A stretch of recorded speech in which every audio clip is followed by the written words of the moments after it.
Kalau tidak kita prediksi dengan baik, kalau tidak kita perhatikan dengan baik, dia bisa saja menjadi bencana sebagai alat merusaknya komunikasi, sehingga terjadilah apa yang kita sebut dengan miskomunikasi. Kunci kesuksesan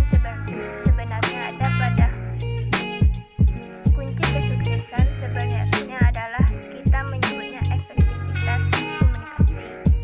Itu terjadi pada saat apa yang kita sampaikan diterima baik, sehingga tidak ada noise di tengah-tengah yang menyebabkan informasi itu terhambat sehingga sampai ke penerima menjadi berbeda. Kalau kita coba lihat analisis sumber-sumber hambatan, pertama, sifat emosional dan sosial atau kultural. Yang kedua, gender atau tidak hambatan memberi